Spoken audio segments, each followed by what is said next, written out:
আসসালামু আলাইকুম। আজ শেয়ার করব সুজির রসমালাই পিঠার রেসিপি। এই পিঠাটা বানাতে বাসায় থাকা অল্প উপকরণেই ঝটপট বানানো যায়। বাসায় হঠাৎ গেস্ট আসলে বা নিজেদেরও হুটহাট করে পিঠা খেতে মনে চাইলে এই রেসিপিটা বানিয়ে কিন্তু অনায়াসে খেতে পারবেন। চালের গুঁড়ো, আটা, ময়দা ছাড়া কিন্তু এই পিঠাটা বানানো হয়। খেতে অসম্ভব মজার। আশা করছি রেসিপিটা ভালো লাগবে। চলুন দেখে নিই। শুকনো পাতিলে আমি হাফ কাপ পরিমাণ সুজি দিয়ে দিচ্ছি। বাজারের কেনা সুজিটাই ব্যবহার করেছি। সুজিটা আমি হালকা ভাবে ভেজে নিব। ভাজা হয়ে গেলে স্বাদ অনুযায়ী লবণ দিয়ে দিব আর 1 কাপ পরিমাণে নরমাল পানি দিয়ে দিব। দিয়ে চুলোর আঁচটা আমি লোয়ে রেখে এটা অনবরত নেড়েচেড়ে মিশিয়ে নিব।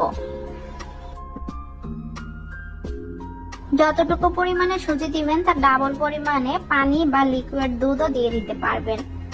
এখন এটা একটা খামিরে পরিণত হলে আমি এটা নামিয়ে ঠান্ডা করে নিব। ঠান্ডা হয়ে গেলে কিন্তু পিঠাটা বানাতে চলে যাব। তো খামিরটা ঠান্ডা হয়ে গেছে। এখন আমি একটা প্লেটে নিয়ে নিচ্ছি। 2 টেবিল চামচ গুঁড়ো দুধ আর 1 টেবিল চামচ ঘি দিয়ে দিলাম। সাথে আমি 1/4 চা চামচের মতো দিয়ে দিচ্ছি বেকিং সোডা।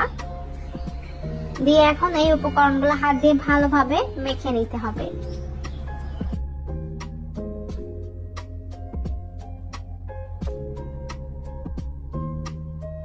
এরপর হাতটা ক্লিন করে হাতে একটু ঘি বা তেল লাগিয়ে পিঠার শেপটা দিয়ে নিতে হবে। চাইলে কিন্তু কুকি কাটার বা পিঠার ছাল দিয়েও ডিজাইনটা করে নিতে পারবেন।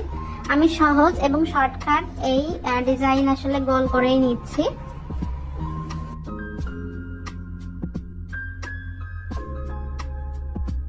সবগুলো বানানো হয়ে গেলে এগুলো আমি তেলে ভেজে নিব। আর তেলটা কুসুম গরম হতে হবে। চুলার আঁচটা আমি মিডিয়াম টু লোয়ে রেখে এটা ভেজে নিব। কোনো মতে কিন্তু হাই আঁচে রেখে এটা ভাজা যাবে না। সেক্ষেত্রে কিন্তু পিঠাটা বানানোর পরে ভিতরটা শক্ত থাকবে। এজন্য সময় নিয়ে এটা ভেজে নিতে হবে। যেহেতু বলেছে রসমালাই পিঠা, এজন্য আমি একটু ক্যারামেল করে নিচ্ছি। 1/3 কাপ পরিমাণ চিনি দিয়ে দিয়েছি।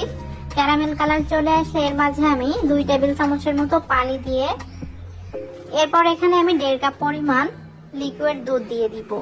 সাথে 3টে এলাচ দিব। একদিকে আমি দুধটা জ্বালিয়ে নিব, অন্যদিকে পিঠাগুলো ভেজে নিব।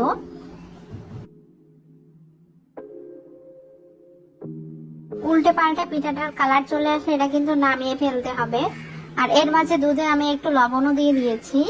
পিঠাগুলো ভাজা হয়ে গেছে আর এরই মাঝে কিন্তু দুধটা বলক উঠে এসেছে। আমি 1.5 কাপ পরিমাণ দুধে কিন্তু 1/3 কাপ পরিমাণ চিনি দিয়েছি মিষ্টির জন্য। এরপর গরম দুধে গরম পিঠা দিয়ে দিতে হবে। ব্যাস এভাবেই করে কিন্তু বানিয়ে নিতে হবে।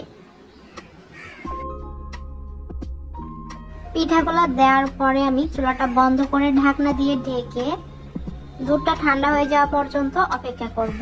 এরই মাঝে কিন্তু পিঠাগুলো হয়ে যাবে।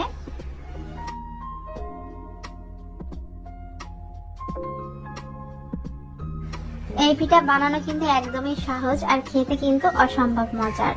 পিঠাগুলো দেখে বুঝতে পারছেন কতটা ফুলে উঠেছে। এখন আমি এটা একটা সার্ভিং বলে নিয়ে নিব।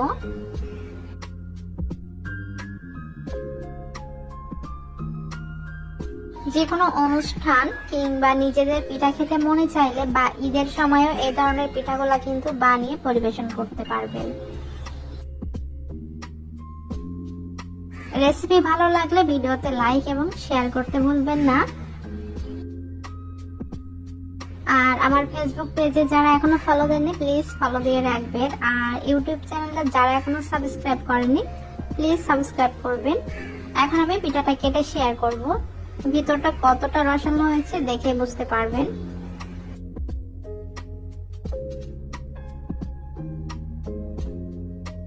নতুন কোনো রেসিপি নিয়ে আবারও আপনাদের মাঝে হাজির হব। সে পর্যন্ত সবাই ভালো থাকবেন, সুস্থ থাকবেন।